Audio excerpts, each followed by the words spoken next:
discovers where they are, when they're trying to figure it out, to be conscious of all the senses that are at work. And that was always where I stayed on track, was I would go back to, how did something smell? What was I seeing? What did I taste? My first instinct when I read this play, and when we eventually shot it, was, if you're in someone else's body, what did they have to eat that morning? Did they have a cup of coffee? What did they have a donut? It tasted differently than what Walter Stevens ate, before he went on his mission. And so, did he brush his teeth? Yeah, oh yeah. And there also, I had an earwig in my ear, and Duncan and I discussed this disorientation that my character was going through, obviously, and that we would play different songs in my ear, so that I literally had a song in my ear while she was talking to me, something random that I didn't recognize. We would pick different things to throw me off with, and so I'd be listening to anything really while she was talking to me, so I'd always be disoriented. So yeah, the senses were my way in, always. That was really my key. La verdad, para mí la clave eran mis sentidos. O sea, cuando de repente ahí está este personaje en el cuerpo de otro personaje y está todo despistado, yo primero pensaba, ¿qué es lo que iba a oler? ¿Qué es lo que iba a ver? ¿Qué es lo que iba a tener, o sea, sentido de gusto de cualquier cosa? ¿Qué es lo que iba a escuchar? Y habitando este otro cuerpo también pensaba, ¿qué es lo que este señor hubiera desayunado, por ejemplo? Que a lo mejor él hubiera desayunado un donuts, un café, que sería completamente diferente de lo que hubiera desayunado Walter Stevens.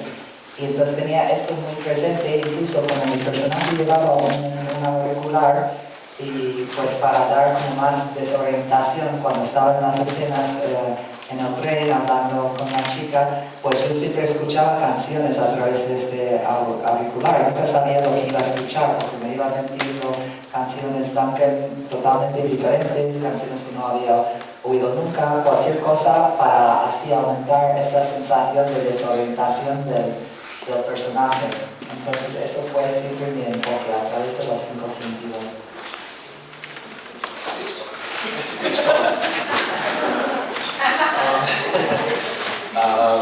Okay, so when I read the script for the first time, I remember thinking that this is very classic. This is about an ordinary guy in extraordinary circumstances, sitting across from a mysterious dame on a train. This is Hitchcock, and when I read the script, the one suggestion I made to Jake is, let's find a way to lighten the tone of the film, find a way to inject a little bit of humor into it. And that's Hitchcock too. So when we were making it, it really seemed like there was an opportunity here to do something which I think a lot of science fiction audiences don't really necessarily know that much about or haven't seen that much. It's funny, I find that sort of audiences of classic Hitchcock films, there's not a huge overlap with science fiction audiences. There seem to be different crowds, they move amongst different circles. So for me, it seemed like it would be fun to introduce them to each other, if you will. And I talked to the heads of the department, and we found different ways to pay homage to Hitchcock where we could. There's the obvious one. I think Chris Bacon's score has definitely a Bernard Herrmann-esque-ness to it. The way that Jake was dressed in his jacket and tie, it all seemed a little bit dated, a little bit out of time, very classic. And in fact, the production design of the train station itself, with its clock tower and its clock on the platform, and us capturing this angle where you could see multiple clocks in shot. Again, it was just these things that we could do to sort of lend it this Hitchcock vibe. But even at the very start of the film, the opening title of the film where it says source code, we have a very simple graphic that splits off. It looks like it comes from that period. So absolutely, there was a tip of the hat to that. Pues sí, ya teníamos unas referencias, sí que reconocíamos esas posibilidades, ¿no? Cuando yo leí el guión por primera vez, yo pensé, bueno, esta es una situación clásica, ¿no? Aquí hay un señor, un hombre más o menos normal, que está metido en unas circunstancias realmente extraordinarias. Ahí sentado enfrente de una mujer misteriosa que no conoce de nada en un tren. Eso es puro Hitchcock, ¿no? Entonces, quizás una de mis primeras sugerencias cuando yo leí el guión era buscar la manera de aligerar un poquito el tono, inyectar algo de humor en el guión, ¿no?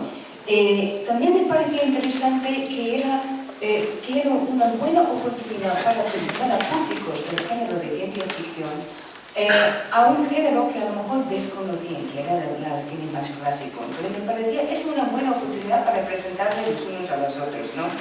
Entonces yo hablé con los directores de cada departamento y buscábamos varias maneras de hacer esto. Desde luego, la banda sonora de Chris Bacon tiene unos ecos de Bernard Herrmann que son muy reconocibles, ¿no? También el traje que lleva Hunter, ahí esa chaqueta y la corbata, es un poco como fuera de época, ¿no? Parece un poco antiguo. También, desde el punto de vista del diseño de producción, la estación, con esa torre que tiene el reloj y el otro reloj que hay en la plataforma, y en un momento dado hay un plano donde se ve el juego de los dos relojes, ¿no? Incluso ya lo que era el crédito inicial, que era el título de la película, que fue con una gráfica muy sencillo que recordaba otra época. Todos eran guiños y homenajes a Hitchcock. Hi, well, first of all,